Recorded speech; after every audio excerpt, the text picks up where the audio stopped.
Congratulations, you have paid off your HDB flat. After 5 minutes of celebrating, you ask yourself, what's next? How do I retire soon? So perhaps you may be thinking of getting a second residential property, which is a relatively stable asset, has been proven in the past, and is a passive income vehicle that can support your retirement journey, assuming you do not wish to invest in other assets such as stocks, cryptos, REITs, etc. etc. And also you don't want to invest in commercial or industrial properties like shop houses, which all are without ABSD except for the living quarters of shop houses. If you want to buy a second residential property, you will need to pay additional buyer's stamp duty. Is it worth paying 20% for the second residential property? Generally, we would suggest our clients to explore other options first rather than going straight for the ABSD route, because it can eat up potential profits and increase your risk. Not all properties are sure win, regardless of new launch or resale. Let's see examples. 10 years ago, a new launch that a lot of people know will be Marina One Residences, 99 years, completed in 2017. You can see currently there are 21 unprofitable sales,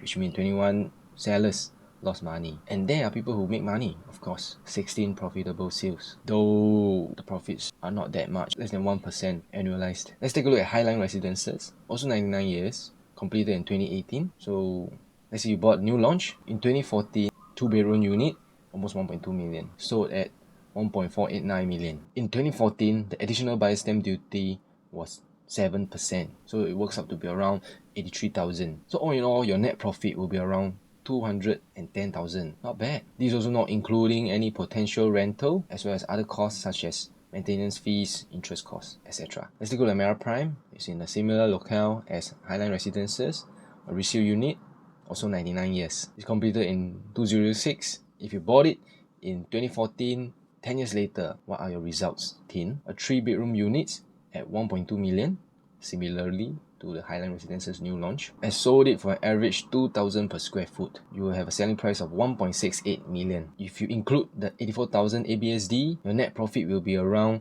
396,000. Imagine if the ABSD rate is 20% as per now, and if the properties grow at the same rate, ABSD will be 239,000 instead of 84,000. Your net profit will be drastically lower.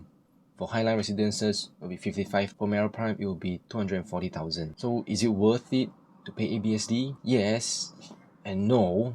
It can work. Paying ABSD is more worth it if you have a lot of cash on hand, you have a longer time horizon, at least 10 to 15 years, so that you can break even and make profit, and you do not wish to sell your current HDB flat because of your own reasons, because of location, because of space.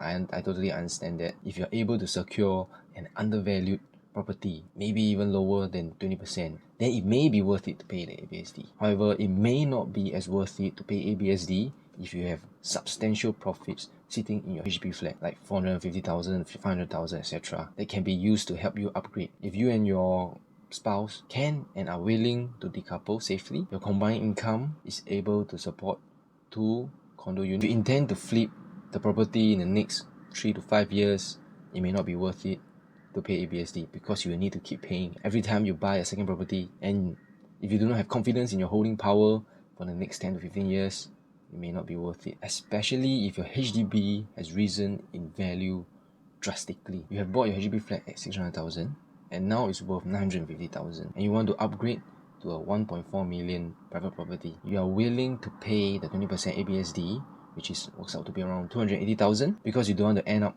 spending more money buying another condo at 1 million. But do you really save?